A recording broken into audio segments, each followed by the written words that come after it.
그럼 계속 할까요? 네네네. 이제 하시면 예, 예, 되겠습니다. 예, 감사합니다. 예.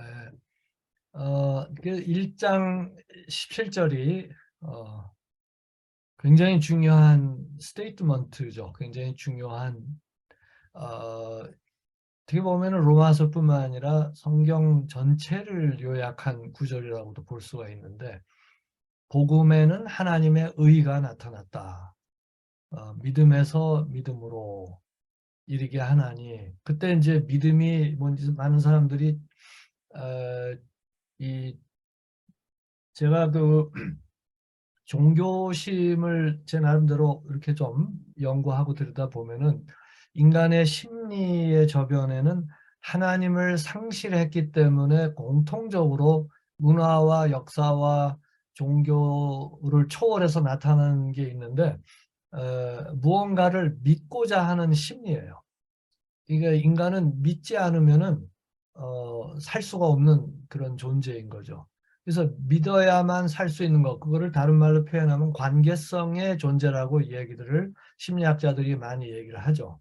어, 그래서 그, 뭐, 프로이드 그 심리학에서 정신과에서 그 인간의 어떤 그 존재의 원초적인 것을 성적인 본능이나 어떤 충동 뭐 이런 쪽에서 설명을 한 것에 대해서 그 후에 나온 많은 유럽의 철학자들이나 심리학자, 인지학자들이 그것이 그 옳지 않다라고 지적하고 비평하는 내용들이 나오는데 그 가운데에서 굉장히 그 설득력 있는 내용들이 이제 관계적인 존재로 본다는 거죠. 그래서 인간은 혼자 살 수가 없고 관계를 맺어야 되고 관계를 맺지 않을 때 갖는 그 외로움 이제 이런 부분들 나타나는 현상들을 많이 얘기를 하죠. 그래서 이 관계가 얼마나 중요한 건지. 근데 결국 이 관계를 깨뜨려 버리는 수많은 그런 사건들이 역사 속에 계속 있고 오늘날 그것이 무력으로 나타나면 이제 전쟁이 되는 거고 그래서 국가가 혼자 존재하지 못하고 계속해서 외교적인 관계를 가져야 되고 외교적인 관계 속을 들여다보면 각자 정치는 따로 할지 모르지만 경제적인 협력이 있어야 되고 하여간 이 관계라고 하는 거는 굉장히 중요한 인간의 존재의 본질을 형성해주는 구성 부분이 된다고 하는 것이죠. 근데 어, 우리가 뭐 흔히 알 수 있듯이 오늘날 사회는 전부 그냥 갈갈이 찢어져 버리고 깨진 사회 아니겠습니까? 그러나 인간은 끊임없이 그 관계를 회복하고 싶고 관계를 갖고 싶은데 이놈의 죄성 때문에 너무 이기적이다 보니까 다 자기중심적으로 해석하고 자기중심적으로 관계를 가지려고 하고 힘이 있으면은 그냥 갑이 되어서 섬기는 것이 아니라 하나님처럼 하나님은 갑 중에 갑인데 섬기시러 오셨는데 갑으로 섬기는 것이 아니라 갑을 하면 갑질을 할 만큼 인간의 내면이 굉장히 약하다는 거죠. 그래서 이 예수를 믿고 의롭다 하심을 받은 공동체에도 그런 인간의 죄성 때문에 깨짐이 있는 것들을 바울이 지적하고 그것을 이길 수 있도록 격려하는데 항상 복음을 얘기를 한다는 거죠. 그리고 항상 그 복음의 모델, 복음의 주인이신 예수 그리스도가 어떤 분이시고 어떻게 했는지 그래서 고린도서에서도 내가 예수를 본받은 것처럼 여러분들도 나를 본받기를 원합니다. 라는 이제 그런 얘기들을 하는데 보면은 그 관계성의 그런 내용이라고 하는 거죠. 그거는 이제 창세기 3장에 가보면 그 관계 깨짐을 우리가 볼 수 있지 않습니까? 창세기 3장에서 그 하나님의 그 말씀을 신뢰하지 않고 사탄이 꼬이는 얘기에 혹해가지고 이미 그 따먹기 전에 그 시험에 딱 들었을 때 쳐다보니까 뭐 그 과일이 탐스러워 보이고 근데 그 보이고의 그 히브리어를 보면 수동태가 아니라 능동태예요. 그렇게 봤어요.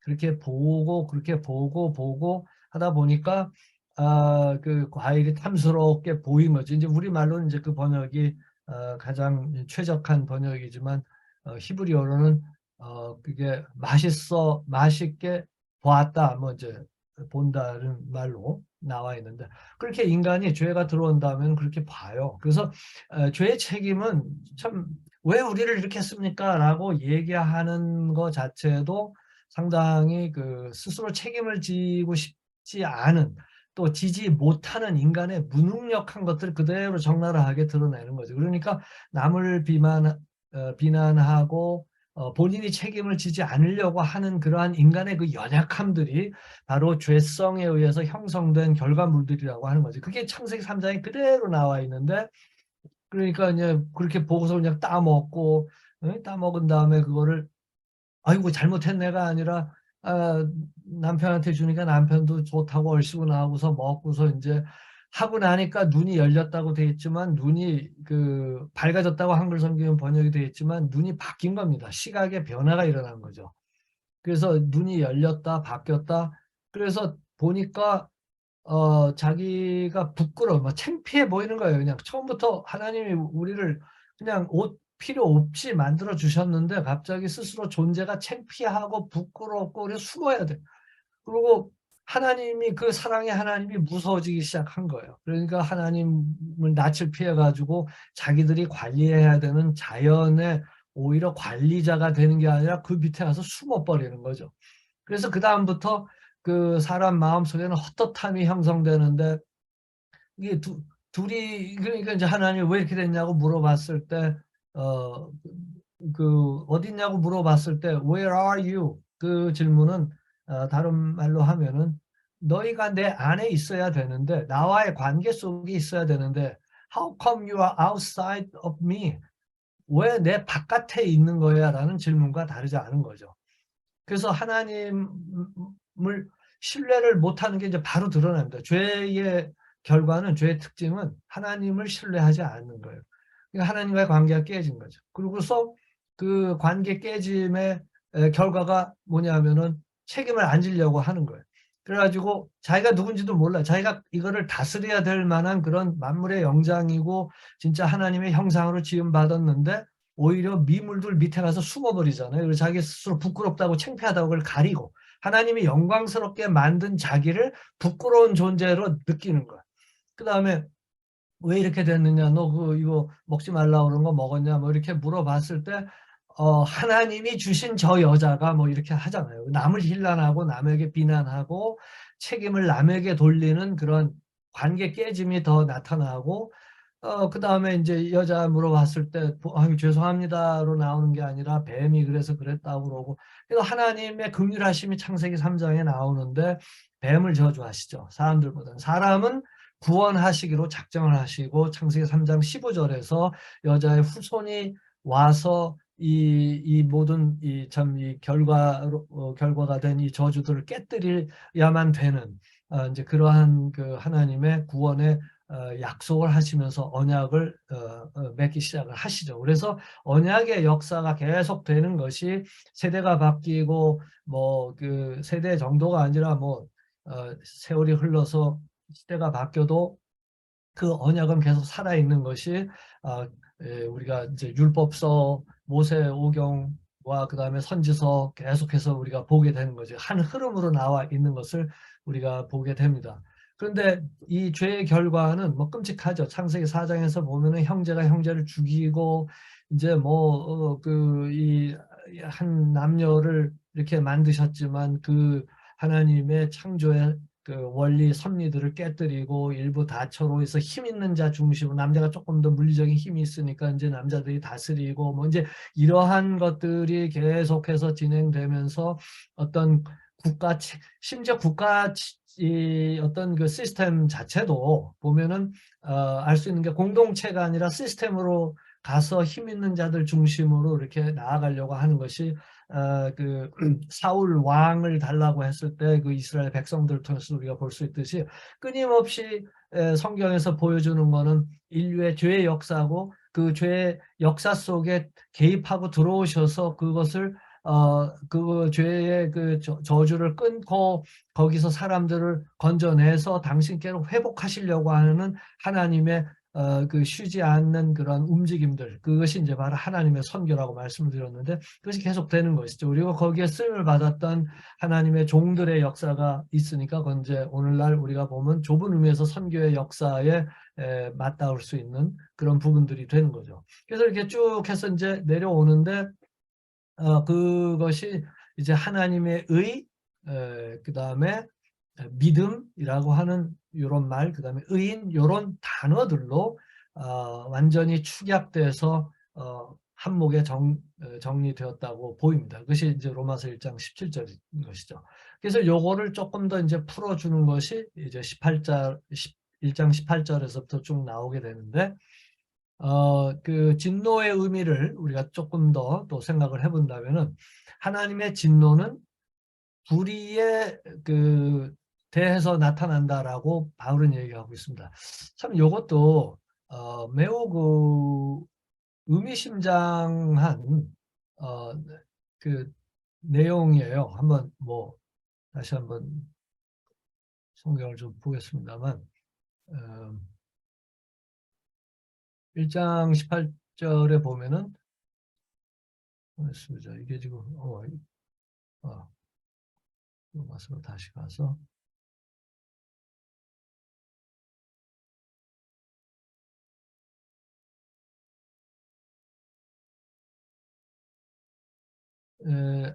여기는 좀 뭐 문단이 요 앱에 유버전 앱에 있는 거는 이제 문단이 제대로 나눠지지 않아서 그렇습니다만, 어, 영어 성경은 이제 좀 잘 나눠져 있네요. 한글 성경을 보면 하나님의 진노가 어, 그 불의로 진리를 막는 사람들의 모든 경건치 않음과 불의에 대하여 하늘로조차 나타나나니, 그래서 그 오직 의인은 믿음으로 말미암아 살리라 함과 같으니라 해놓고, 그 다음에 왜냐하면이라고 하는 이제 좀 형식적이긴 하지만 이제 그걸 설명하려고 하는 그런 그 앞에 그 뭐라 그러지, 접속사 같은 것이 이제 있습니다. 이제 한글 성경에는 특별히 어떤 의미가 부여되지 않아서 이렇게 그냥 생략이 된 경우가 많이 있는데, 같으니라 하고 끊고 그 다음에 이제 문단으로 이제 설명을 하자면 뭐 이렇게 덧붙일 수 있는 거죠, 느낌이. 하나님의 진노가 불의로 진리를 막는 사람들의 모든 경건치 않음과 불의에 대하여 하늘로 쫓아나다. 하나님의 진노는 불의에 대한 하나님의 의의 계시입니다. 근데 이 불의에 말하자면은 이제 뭐라고 그래야 되나, participate, 불의에 동참한, 그게 이제 인간이 됐기 때문에 그 결과로 인간은 하나님의 진노 아래 있다라고 표현을 하고 있는 거죠. 이는 하나님을 알만한 것이, 자 보면 이제 지금 제가 방금 말씀드린 창세기 3장 이하에서 쭉 얘기한 거를 바울은 이제 여기서 이렇게 요약해서 설명을 합니다. 하나님을 알만한 것이 저희 속에 보입니다.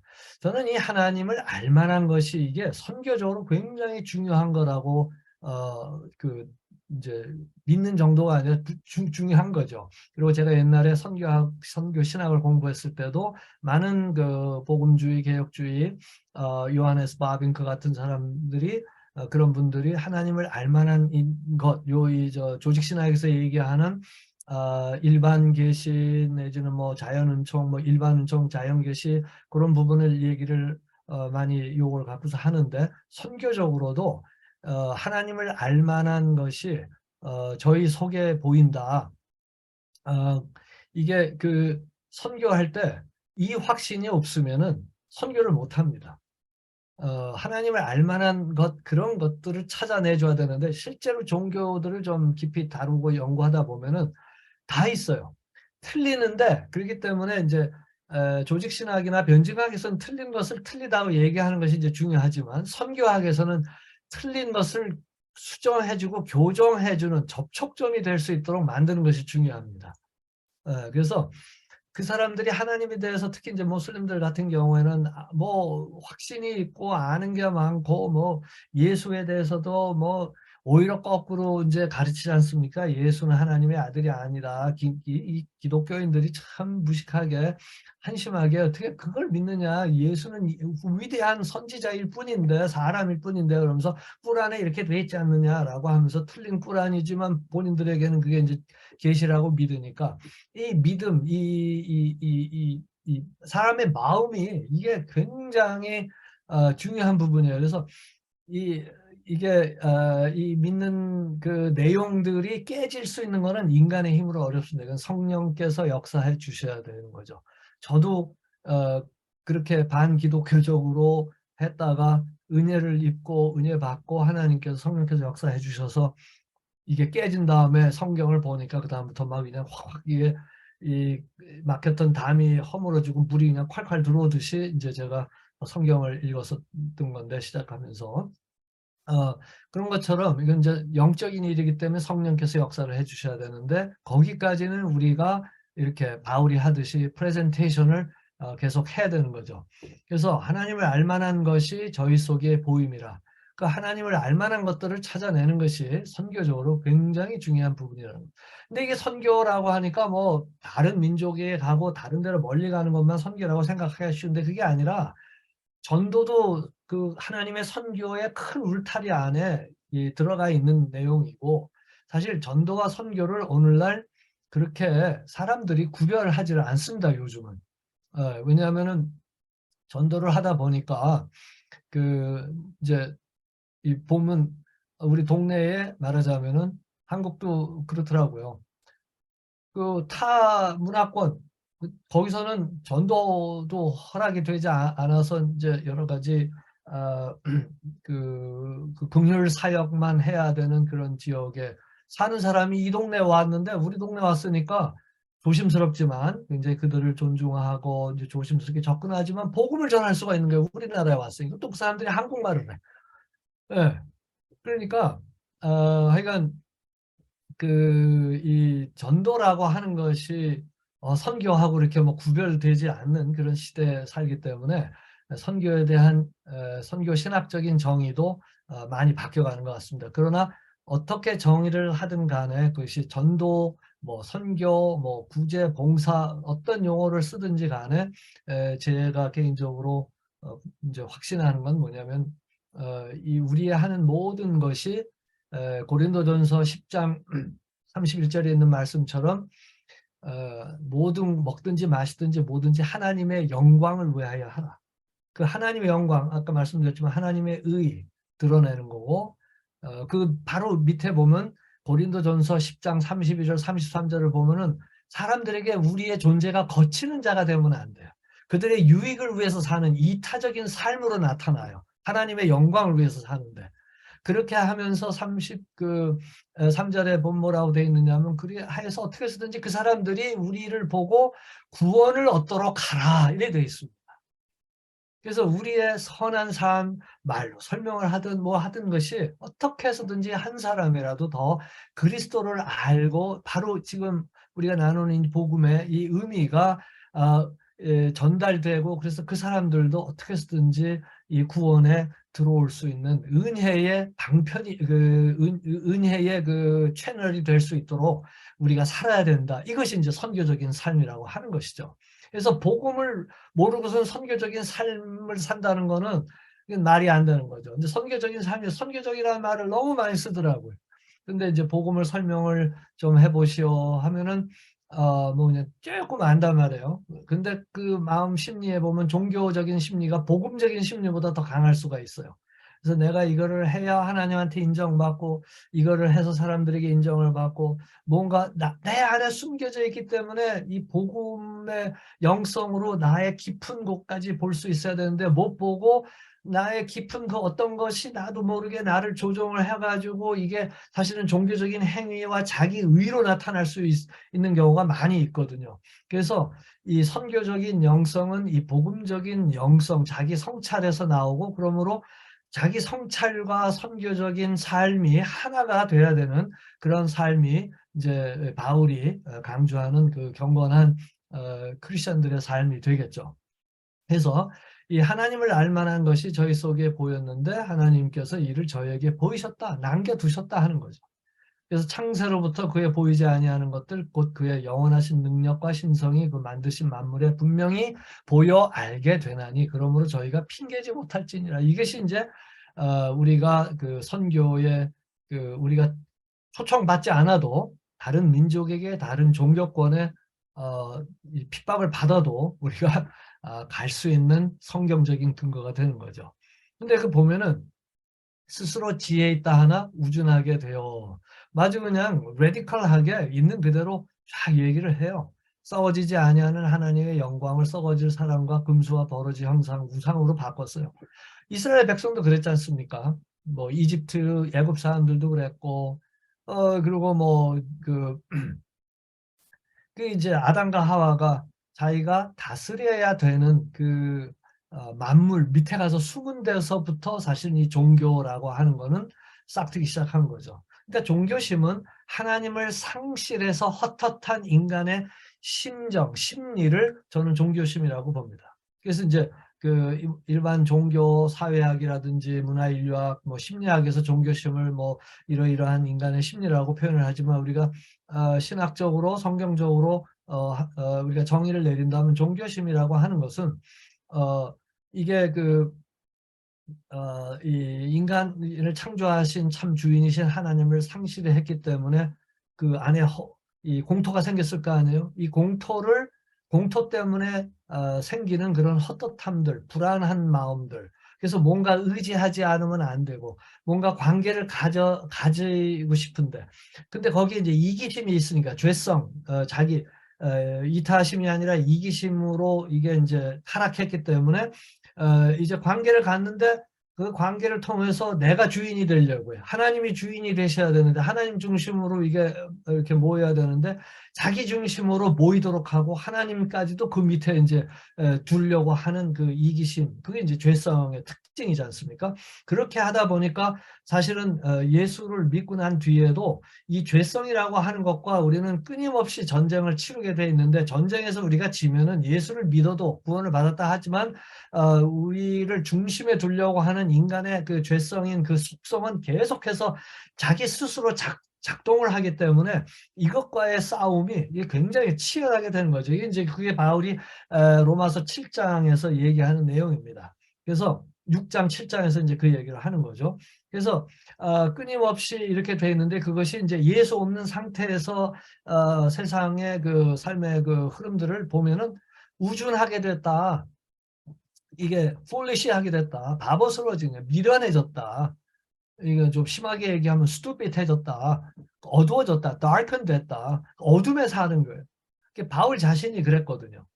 그래서 그 사도행전 그 26장 18절에 아그리파 왕 앞에서 자기 간증을 했을 때 회심에 대해서 그 얘기를 하는데 그렇게 얘기하잖아요.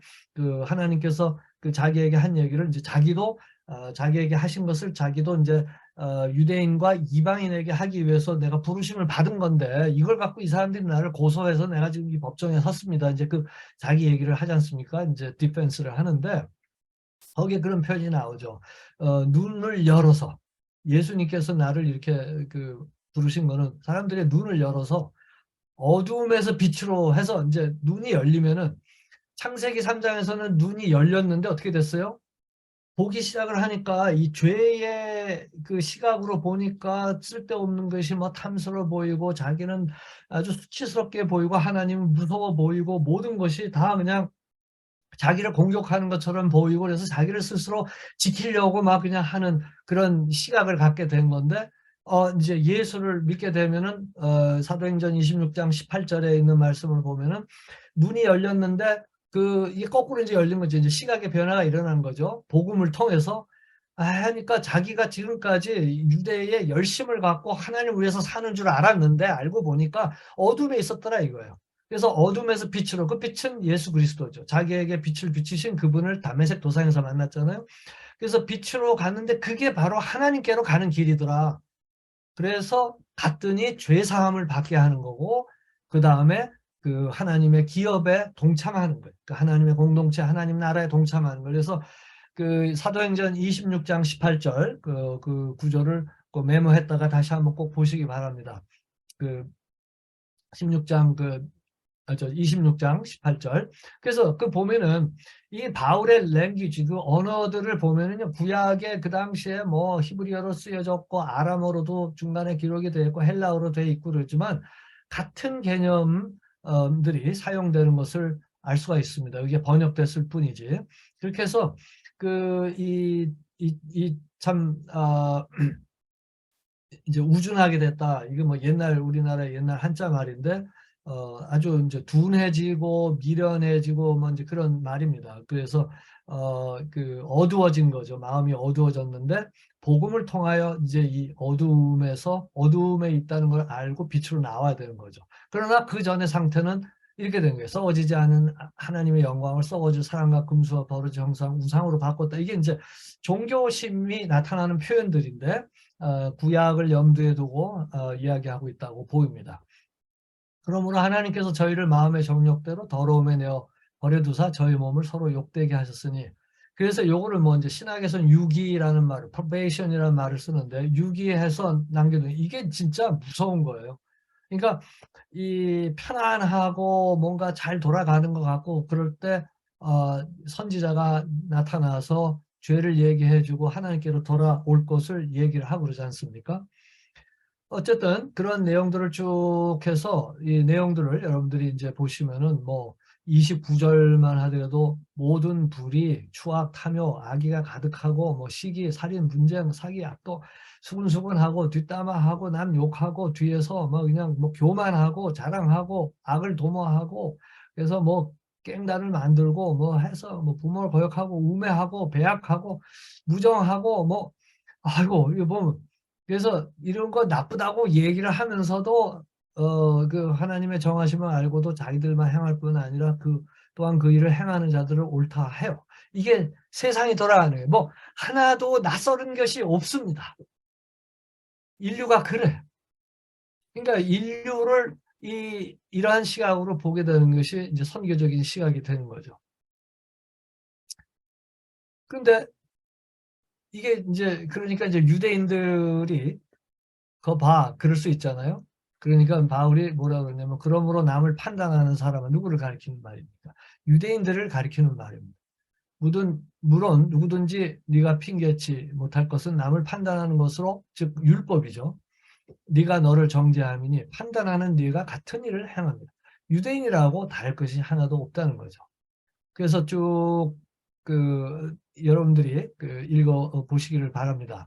우리가 뭐 시간이 많지 않기 때문에 일일이 이거를 하려면은 뭐 한 두 학기 정도 뭐한 20주는 해야 되는데 여러분들이 계속해서 제가 여러분들께 드린 강의를 기초로 해서 계속 더 깊이 그동안 설교하시고 또 말씀을 가르치시라고 보셨겠지만 더 깊이 들여다 보실 수 있기를 바랍니다.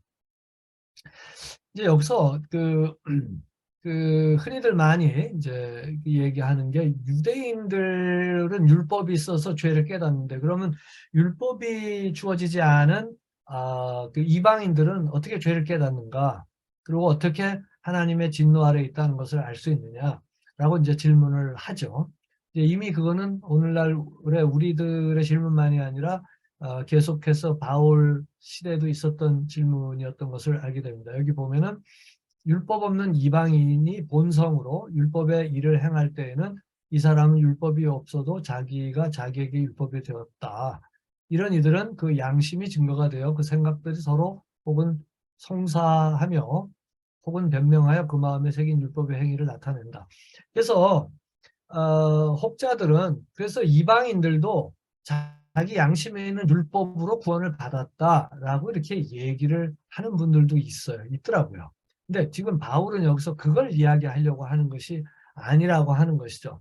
바울이 지금 여기서 얘기하는 논지는 모든 인류가 율법이 주어진 선택된 백성인 선민인 이스라엘이라 할지라도 율법이 주어진 건 율법의 기능은 죄를 드러내는 것뿐이다.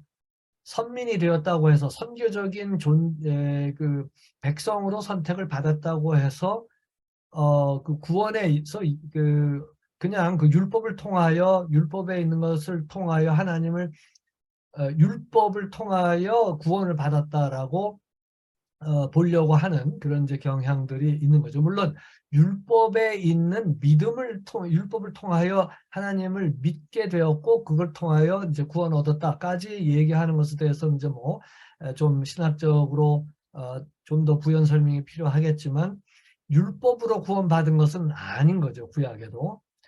그다음에 이제 신약에 와서는 예수님이 오신 뒤에는 그 예수를 믿음으로 구원을 받았다.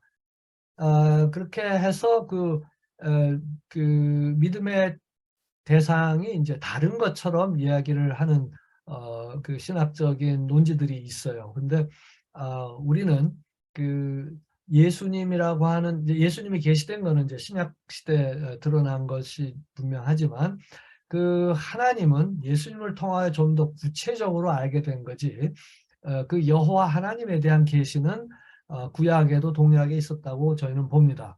그래서 구약에서도 이제 유대인들이 율법이 있어서 율법 때문에 구원을 받은 것이 아니라 율법을 통하여, 그러니까 바울이 여기서 얘기하는 이방인들 역시 유대인들에게 그런 율법이 주어진 거는 좀 더 다른 선교적인 목적이 있었던 것이고, 그렇다고 해서 이 사람들이 이방인들과 전혀 다른 그런 인성을 가졌거나 그런 특별한 속성으로 탈바꿈한 거는 아니다라고 하는 것을 강조한다는 거죠.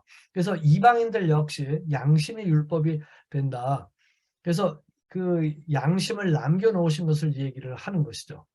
그래서 바울이 여기서 강조하는 것은 유대인이나 이방인이나 동등하게 동일하게 하나님의 진노의 대상이며 동시에 하나님의 구원의 대상이고 동시에 동일한 믿음으로 의롭다 하심을 받게 된, 구약에서는 그런 용어들을 안 썼을 뿐이죠. 왜냐하면 바울이 지금 이거를 구약의 믿음을 설명하기 위해서 칭의라고 하는 개념을 지금 도입해서 설명하고 있는 거기 때문에 구약에는 없을 수밖에 없어요. 그러나 구약에는 이미 유대인들이 잘 이해할 수 있는 모세의 율법에 기초한 개념들이 있는 거죠. 근데 이제 신약의 로마서의 독자들은 그거를 잘 모를 수 있기 때문에 칭이라고 하는 개념을 도입해서 이 구약을 설명하고 있는 거기 때문에 그 내용, 개념은 동일하다는 것입니다.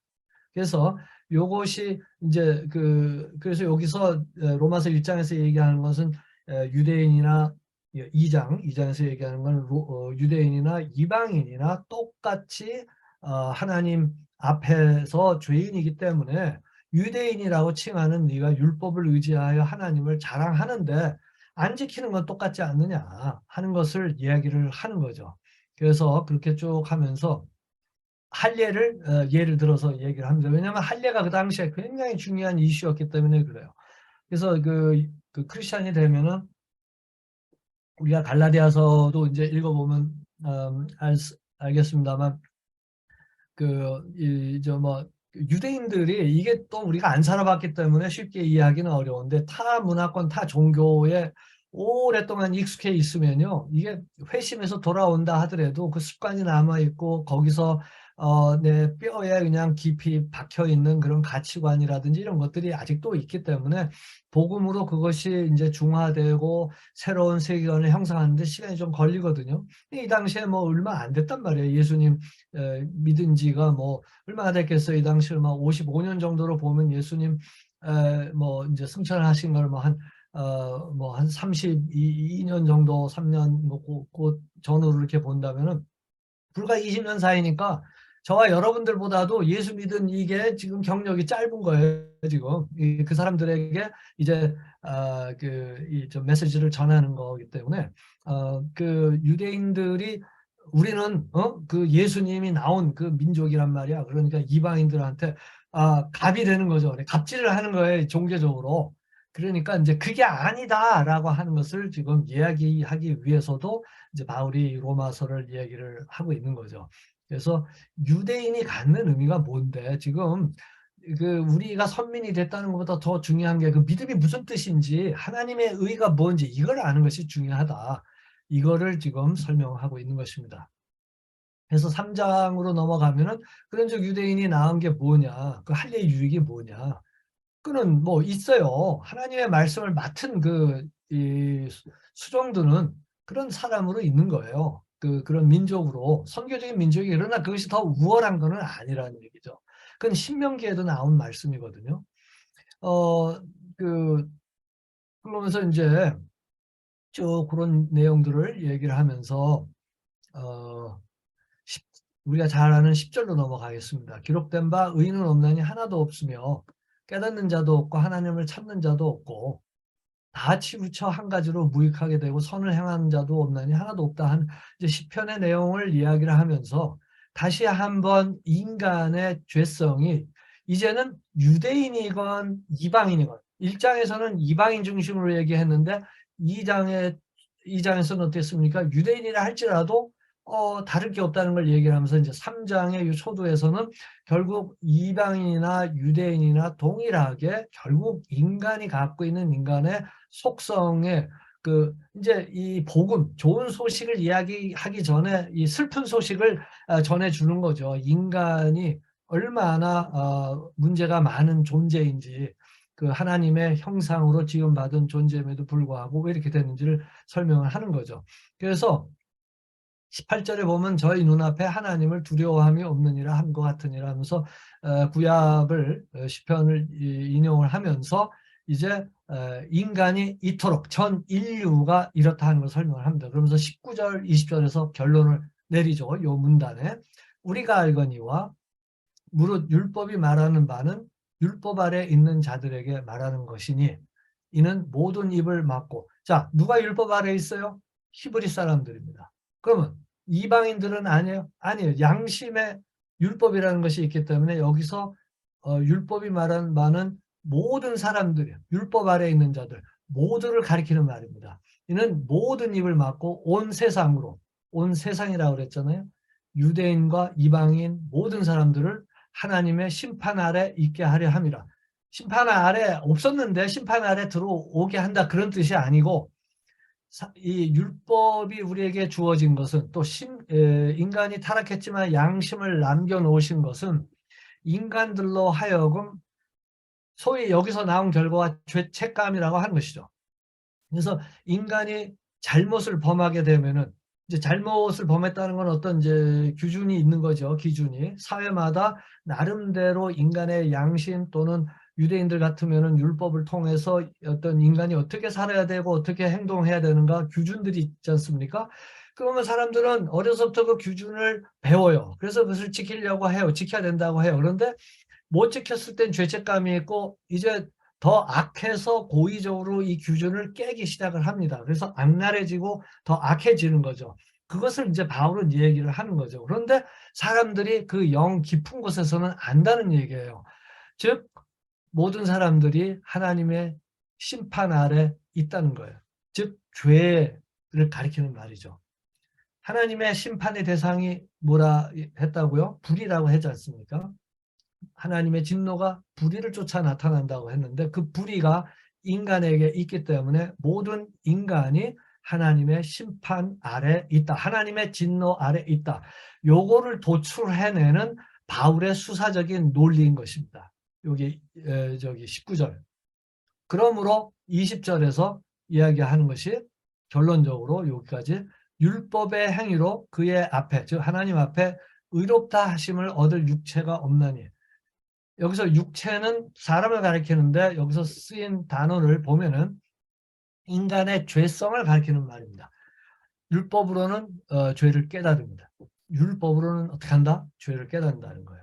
그래서 그 종교들을 보면은 뭐 구약과 함무라비 법전이 비슷하다. 그다음에 이란의 고대 이란의 서로 에스트리안의 그 어떤 전성, 그 이제 신관을 보면은 악신과 이제 선한 신의 어떤 대결로 이분법적인 이원론적인 그런 신관, 그런 개념들이 나오는데 그것들이 이제 유대인들에게 영향을 주고 뭐 바울에게 영향을 줘서 기독교가 탄생한 거다, 이렇게들 이제 보고 얘기하는 분들도 있는데, 거꾸로 해야 돼. 거꾸로. 모든 종교 안에는 바로 바울이 여기서 지금 얘기하는 것처럼 하나님이 인간이 타락했지만 남겨놓은 그 마음이 있어요. 그거 아까 말씀드린 종교심이라고 하는 거고, 그런 종교심과 같이 우리가 얘기할 수 있는 것이 인간의 양심 부분입니다. 그래서 이제 이런 것들이 남아있기 때문에 신의식이 있고 신인식이 있고 악한 일을 했을 때는 말하자면은 죄책감 같은 것도 들어오고, 그래서 뭐 속담에도 죄를 지면 발을 뻗고 못 잔다고 그러고, 뭐 양심이 마비됐냐 그러면서 인간의 마음의 양심에 호소도 하고, 그런데 이제 속에 그게 있는데 겉으로 막 속이면서 사는데 양심이 괴로워서 나중에 커밍아웃도 하고, 뭐 이제 뭐 이런 내용들이 뭐 그 스토리들이 많지 않습니까? 실화도 있고 뭐 드라마도 있고. 그러니까 인간의 그 어떤 표현들, 그런 것들을 보면은 그 악함과 죄를 얘기를 하기 싫어하는 건 서로 정죄하기 싫어서 안 할 수 있지만, 실제로 현상학적으로 얘기한다면 인간의 사회 구성과 갈등과 모든 부분들, 인간의 고민, 이 번민들은 그 원인자는 죄예요. 그래서 이 죄를 어떻게 할 것이냐, 이게 하나님 입장에서도 가장 중요한 일인 것이죠. 그래서 개선의 문제가 아니라, 좀 뭔가를 수선하는 문제가 아니라 근본적인 뿌리를 터치하려고 하는 것이 바로 이제 하나님의 선교의 핵심 부분이고, 그 이제 구체적인 것으로 나타난 것이 창세기 3장 15절에 약속하신 그 예언, 여자의 후손, 메시아가 인간으로 오셔서 십자가를 지시고, 그러나 그걸로 끝난 것이 아니라 죄 문제에 믿음의 실링, 그 인을 친 그걸로 이제 부활이 있고, 부활을까지 믿는 거죠. 그래서 요한복음에서도 네가 나를 믿느냐, 나는 부활이다라고 얘기를 하신 거죠. 그래서 십자가를 믿는 것은 곧 부활을 믿는 것으로 이제 나아가는 것을 우리가 한 패키지로 이제 보게 되는 거죠. 그래서 어, 여기도 보면은 그 율법에 이제 그 율법을 의지하려고 하는 것이 이제 종교란 말이에요. 종교학들 보면 이슬람도 그렇고, 이슬람에서 이제 중요한 게 뭐냐면 이슬람 그 무슬림들은 그 꾸란 학교를 다니면 이제 어렸을 때부터 아랍어로 꾸란을 외우죠. 외우지만 뜻을 잘 몰라요. 공부하지 않으면. 그래서 뭐 하디스가 있는데, 하디스만 해도 그 양이 이제 모하마드의 언행록인데, 정통으로 수니파에서 인정받는 게 이제 6개 큰 게 있는데, 그거 일반 보통 사람들이 그 공부하고 그 뭐 안 합니다. 몰라요. 그러니까 이게 10세기, 11세기, 12세기 경에 이것이 다 그 학자들이 모여서, 울라마라고 하는 학자들이 모여서 이것을 정리하고 이거를 해서 그 실제로 이것이 이제 지켜질 수 있도록 이것을 정리해서 편찬한 것이 이제 4대 율법 학파가 이제 그렇게 해서 탄생을 합니다. 그래서 12세기쯤 들어와서는 더 이상 율법이 없고, 이제 이렇게 율법, 샤리아라고 그러죠. 샤리아로 된 것을 이제 기초해서 이제 사람들이 사는 거예요. 그러니까 이제 샤리아를 구체적으로 문안을 작성해서 법조문처럼 이거를 만든 거를 피크라고 해요. 피크, 아랍어로. 그래서 이 피크에 기초해서 이제 내용들이 나오는데, 보면은 이제 아주 세세한 행동 강령 뭐 이런 것들이 있는데, 그거를 지켜야 되거든요. 그러니까 율법이 뭐 유대인들이 뭐 율법이 뭐 365개다 뭐 그러지만, 이슬람 훨씬 더 많고, 그리고 이게 보통 사람들이 모르니까 이맘한테 가서 이제 물어봐요. 이럴 때는 어떻게 돼요? 어떻게 돼요? 이제 온라인 웹사이트만 가도 그거를 설명해주고 이 가이드 해주는 상담 그 사이트가 어마어마하게 많습니다, 지금. 그거를 이제 파트와라 그래요. 파트와를 이렇게 해줘가지고 해주는데, 그 다 보면은 그걸 해석한 이맘들의 그 선생들의 그 의견들이죠. 그래서 이 율법을 아는 사람들, 그 종교 지도자들과 그 학자들의 의견을 가르쳐서 파토아라고 얘기를 하는데, 그 파토아들이 굉장히 많아요. 그러니까 이 종교를 들여다 보면은 이렇듯이 뭘 어떻게 해야 되느냐 관심이 있고, 이래야지 내가 왜 이걸 해야 되냐면은, 이슬람에서 이제 보면은 천사들이 꼭 두 천사들이 이제 배정을 받는다고 했지 않습니까? 오른쪽 천사는 나의 선행을 기록하고 왼쪽 천사는 나의 악행을 기록한단다. 그래서 모스크에 들어가서 살라 예배를 드린 뒤에도 그 예배 끝날 때 이제 꼭 인사를 해요. 살람 알리쿰. 오른쪽을 보고서 인사, 또 왼쪽을 보고 살람 알리쿰 하고 이제 천사들에게 인사를 하는데 다 합니다. 그러니까 이 천사는 실제예요. 이거는 상상과 뭐 이런 존재가 아니고 늘 천사에 대한 인식은 무슬림들은 굉장히 강합니다. 그것과 같이 이제 우리 그 악령으로 이해되는 그 지인에 대한 이해도 항상 같이 옆에 있어요. 그러니까 그분들의 정신 세계, 그 영적 세계는 굉장히 다릅니다. 그래서 이제 그러한 인식이 이제 있고 천사에 대한 거 뭐 이런 것들이 이제 이 종교심이 이게 율법 이런 것들이 어마어마하게 발달돼 있고 사람들에게 중요하고 뭐 힌두 종교도 마찬가지고 불교도 뭐 팔정도를 해야 되고 육바라밀을 지켜야 되고 이게 많고 종교들마다 그게 있어요. 기독교에서는 이제 제가 그런 종교적인 그 배경에서 왔는데 제가 회심했을 때 와서 보니까 기독교도 있어요. 우리가 이제 규칙이라는 것이 필요하죠. 그게 이제 없이 그냥 막 케이오스하게 살면 안 되죠. 있는데 그거는 그 결과로 바로 주빌리예요. 우리가 구원을 얻었고 은혜에 감격해서 그 사람들이 공동체로 모여서 공동체가 모여서 그것을 질서 있게 우리의 기쁨을 나누고 쉐어하고 격려하는 것으로 이 땅에서 천국을 이루어 가는 것이 이제 교회 공동체가 되는 거지. 구원을 얻기 위한 율법을 의지해서 내가 하나님 앞에 나가려고 하는 것이 아니더라는 거죠. 그래서 어마어마하게 차이가 있는 거예요. 그래서 이제 제가 늘 하는 얘기가 종교는 질문하고 노력하고 복음은 거기에 대한 답이 돼야 된다. 이것이 선교라고 하는 것입니다. 그러니까 우리의 존재 자체가 그런 의미에서 선교적이에요. 근데 세상이 보았을 때나 주변에서 봤을 때 우리가 하는 거나 말하는 것이 세상의 다른 종교와 차이가 없으면은 거기선 예수님이 드러나지가 않는 거죠. 그래서 이제 이러한 부분들이 이게 뭐 벌써 오늘날 우리가 선교적 뭐 교회 뭐 선교적 살 뭐 이런 얘기를 하는 게 아니라 이미 바울 때부터 아니 이미 구약의 이스라엘 백성의 부르심을 받았을 때 신명기에서부터 나타난 그 모세 오경에서부터 출애굽기에서부터 나타난 그런 내용이라는 것입니다. 그래서 이제 그 20절에서는 이제 율법으로는 죄를 깨닫는 거예요. 그러면 21절은 이제는 율법 외에 하나님의 한 의가 나타났어요. 이미 설명을 했기 때문에 이제 읽으면서 쭉 지나가겠습니다. 이미 율법 외에, 구약 외에도 하나님의 한 의가 나타났어요. 어디에? 복음에. 율법과 선지자들에게 증거를 받은 거예요. 새로운 게 아니에요. 이미 구약에도 있었던 거예요. 곧 예수 그리스도를 믿음으로 말미암아 모든 믿는 자에게 미치는 주어지는 하나님의 의인이 차별이 모든 사람이 차별이 없다는 얘기를 강조하고 있지 않습니까? 유대인이나 헬라인이나. 바로 쭉 설명을 해서 바울의 이게 이제 수사법이에요. 쭉 설명을 한 다음에 딱 결론을 내리고 또 그 다음에 결론 내린 부분에 뒷부분의 개념을 또 발전시켜서 쭉 설명하고 또 결론을 내리고 이렇게 이제 진행을 합니다. 모든 의인이 차별이 없느냐 그러면서 차별이 없다라는 말을 또 수식을 합니다. 23절에서 우리가 잘 아는 구절이죠. 모든 사람이 죄를 범하였습니다. 여기서 모든 사람은 누구예요? 유대인과 헬라인 모두를 가리키는 말입니다. 죄를 범하였음에 하나님의 영광에 이르지 못하더니 아까 말씀드렸죠.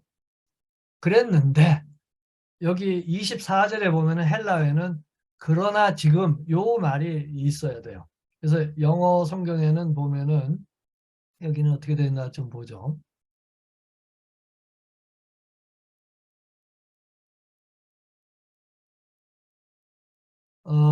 여기는 그냥 and로 번역이 되어 있는데 그게 이제 and로도 번역이 될 수도 있고 but로도 번역이 될 수 있는 말인데 그러나 이제 저는 그러나 지금은이 거기 그 번역에는 생략되어 있다고 봅니다. 모든 사람이 죄를 범하여 하나님의 영광에 이르지 못하고 있었는데 그러나 지금은 그리스도 예수 안에 있는 구속 말미암아 이 구속이라고 하는 말은 뭐죠? redemption 대신 값을 지불하는 개념입니다.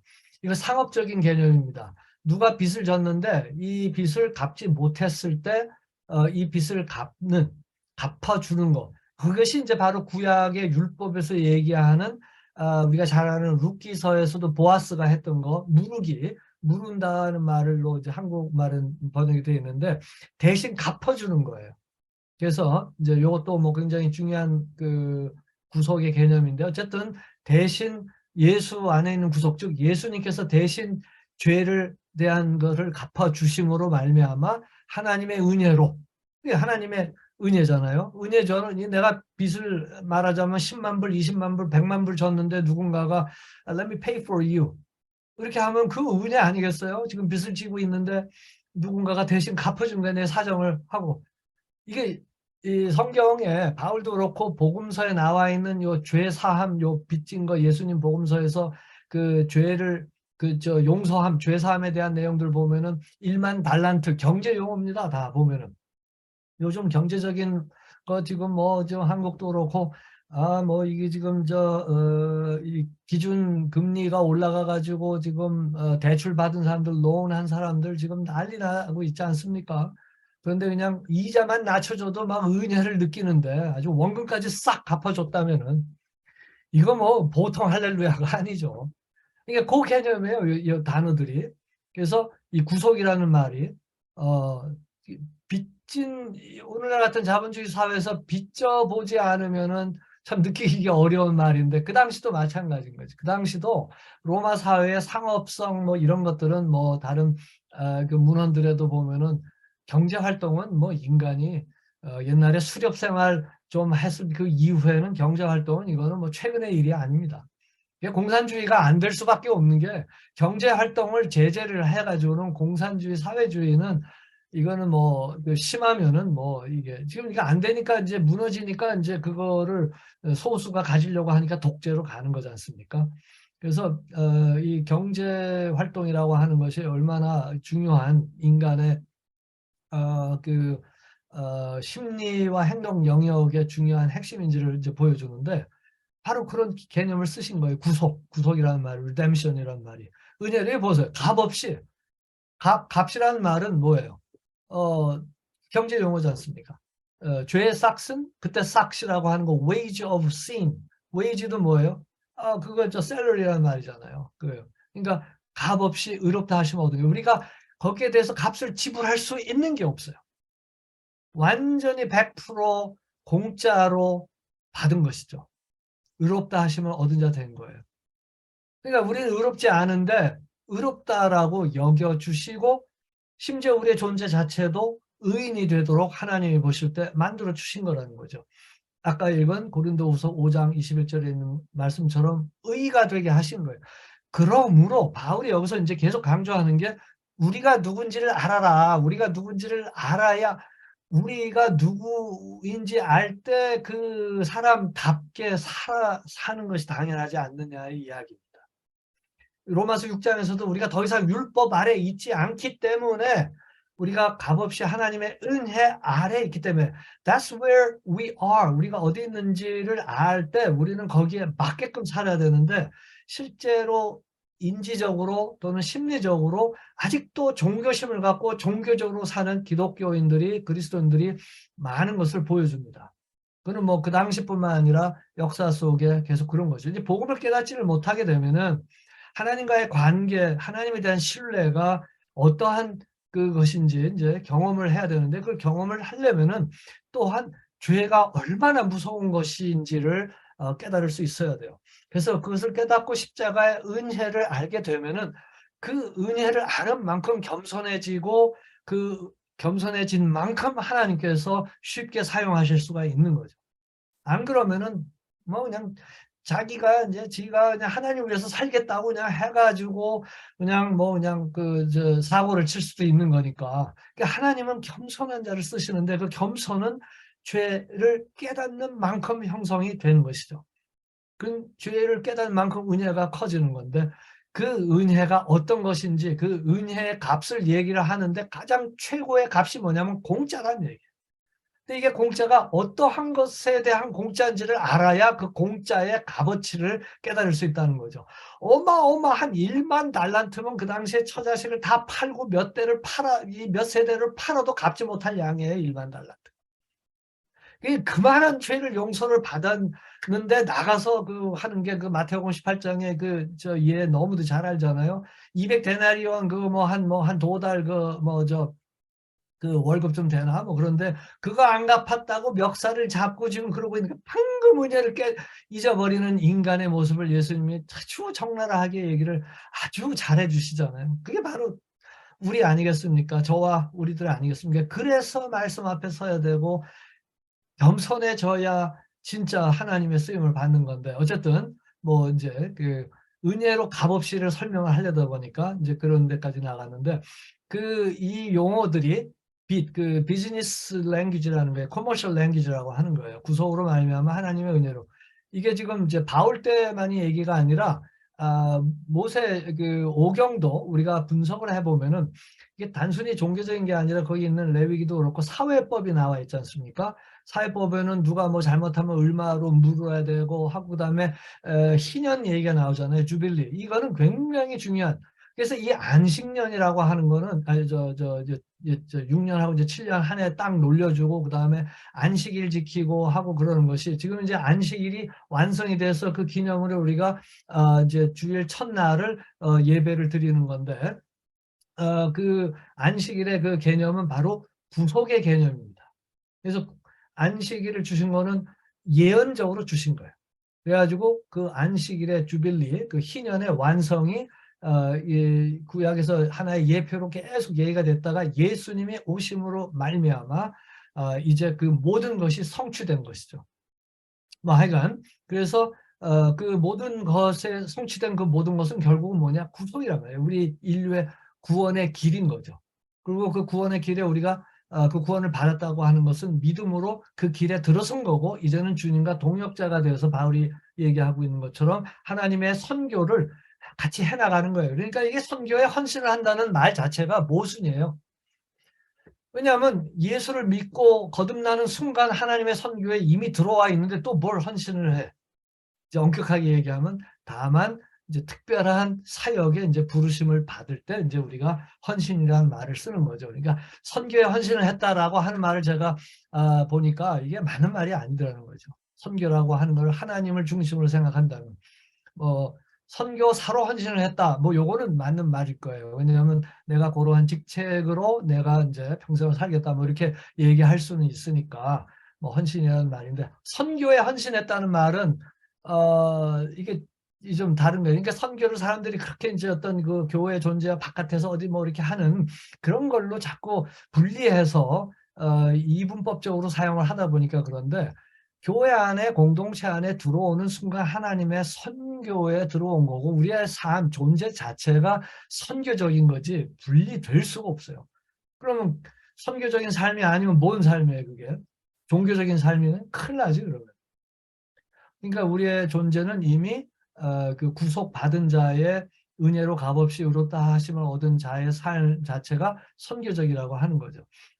그래서 25절을 보면 이 예수를 하나님이 그의 피로 인하여 어, 믿음으로 말미암는 화목제물로 세우셨으니 이제 교리를 설명합니다. 이 redemption이라고 하는 구속의 개념을 설명하는데 이제 시간이 없으므로 그냥 쭉 넘어가겠습니다. 하여간 자랑할 데가 없다고 얘기를 하죠. 그리고 사람이 그러므로 다시 결론을 또 내립니다. 의롭다 하심을 얻는 것은 율법의 행위에 있지 않고 종교에 있는 게 아니에요. 믿음으로 되는 줄 우리가 인정하노라. 하나님은 원래 유대인의 하나님뿐이시뇨 또 이방의 하나님은 아니시뇨.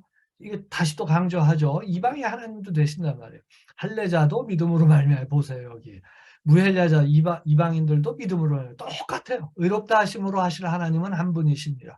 그런즉 우리가 믿음으로 말미암아 율법을 해야 하네. 그건 아니에요. 율법은 오히려 율법을 굳게 세워요. 율법이 갖는 그 펑션이 더 분명해지는 거죠. 복음을 인해서. 율법은 첫째 뭡니까? 하나님의 의를 드러내요. 둘째는 뭐예요?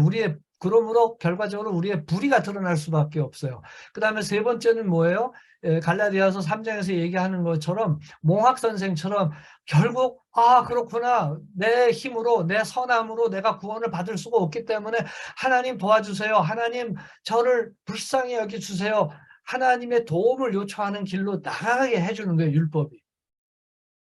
그때 하나님이 바로 이제 구속해 주시기 때문에 바로 율법은 우리를 예수께로, 몽학 선생이라고 우리 한글 성경에 번역이 되는데 튜터의 과외 선생이라고 번역할 수 있는 개인 지도 교사예요. 율법을 통하여 우리가 그리스도께로 인도를 받는 거죠.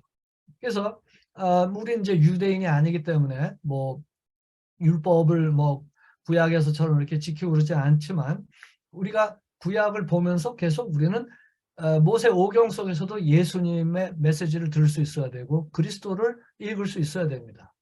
이미 그리스도께서 로마서를 통해서도 우리가 알 수 있듯이 그리스도를 이 신약 성경을 통해서 우리가 어떻게 그리스도가 오셔야 되는지 알게 되었고 그리스도께서 결국 구약의 약속의 성취라는 것을 알았다면 우리가 거꾸로 구약을 보았을 때는 그리스도를 렌즈로 해서 그리스도의 안경을 끼고 구약을 읽을 때 이게 단순히 종교적인 행위 이렇게 살아야 된다 저렇게 살아야 된다 이렇게 살면은 뭐 저 은혜를 주고 뭐 이렇게 하는 그런 차원이 아니라 거기서 그리스도를 읽을 수 있어야 돼요.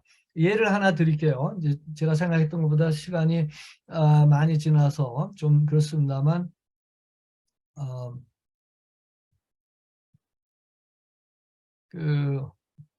예를 들어 가지고 제가 신명기를 한번 볼게요.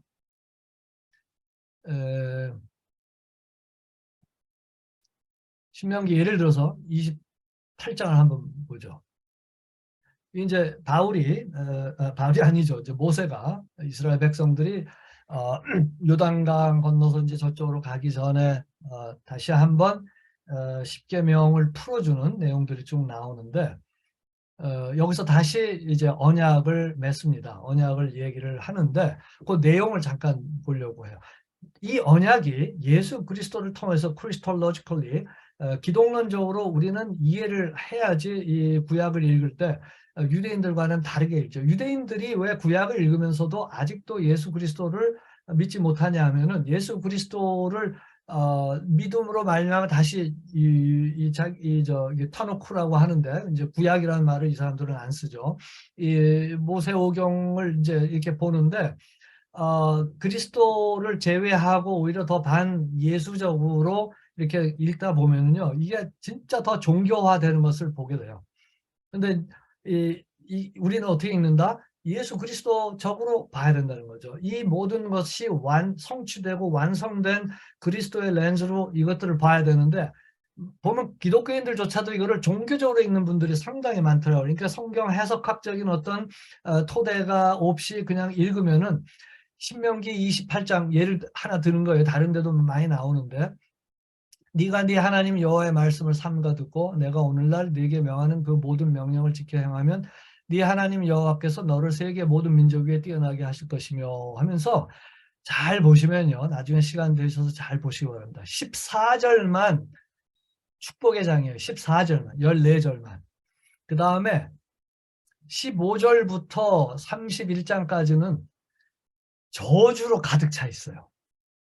이게 언약서이기 때문에 그렇습니다. 이게 이제 모세오경 특히 신명기 같은 경우에는 많은 그 학자들이 구약 학자들이 그 연구를 해가지고 밝혀낸 건데 그 당시에 그 sojourn and vessel 그 뭐죠 이제 그 당시에는 조금 좀 부족 국가였으니까 힘이 센 큰 국가가 조그만 부족 국가들을 이 뭐라고 그러나 그 vessel이라고 영어로 얘기를 하는데 그 종주국으로 이렇게 종속되는 국가로 만들어서 조공을 받습니다. 그래서 조공을 받아서 여기에게는 자율권을 주고 조공 그러니까 세금을 받는 거죠. 이렇게 하는데 이 센 그 나라의 왕이 이제 이 밑에 종국들의 이제 그 대표들 또는 왕들에게 문서를 체결하는 그런 형식을 갖고 있어요.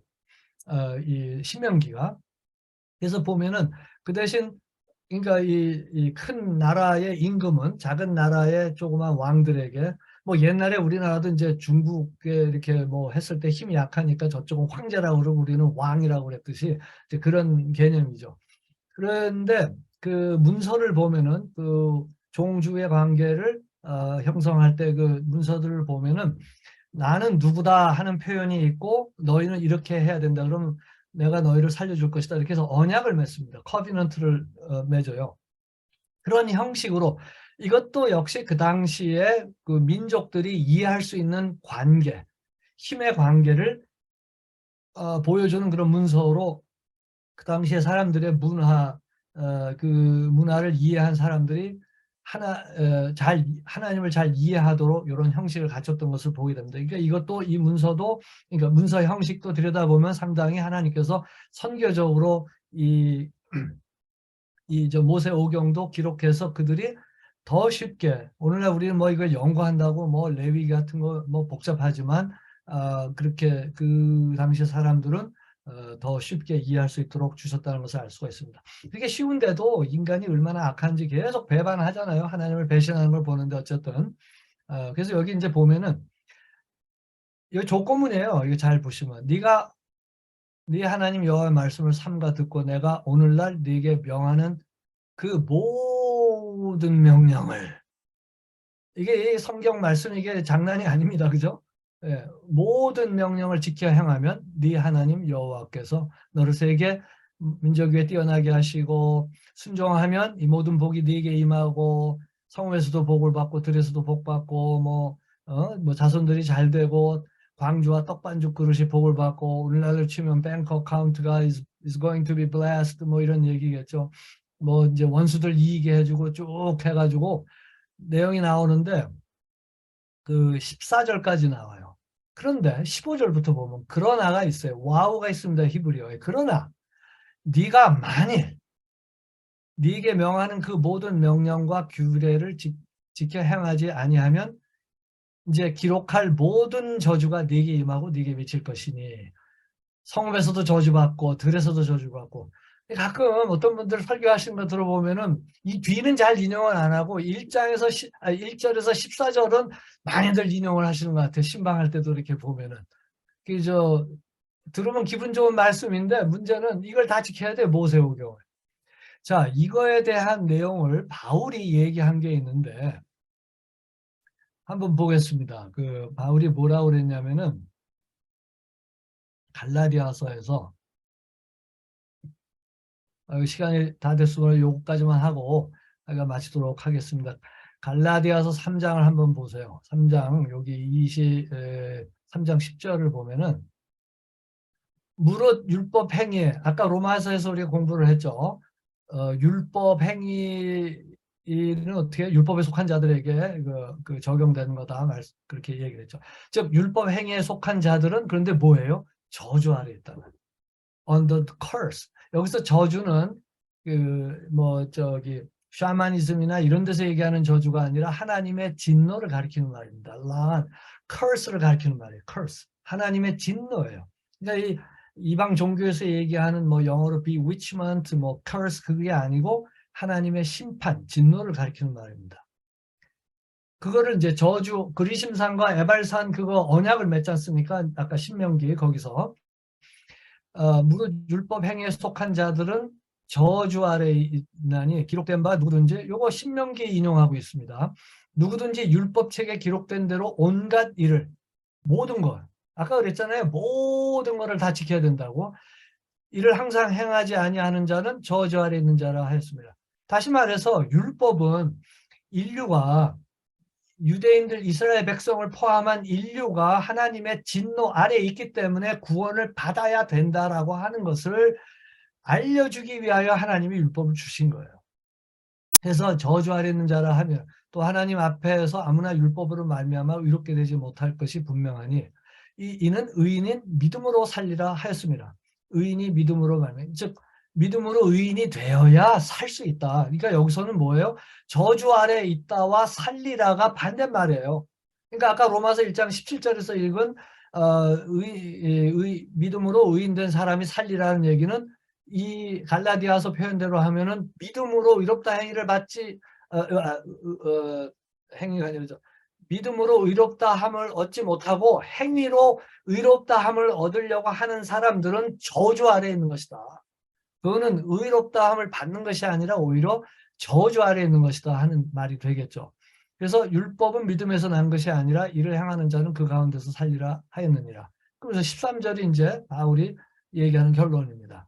그리스도께서 우리를 위하여 저주를 받은 바 돼서 율법의 저주에서 우리를 속량하셨으니 기록된 바 나무에 달린 자마다 저주 아래 있는 자라 하였습니다.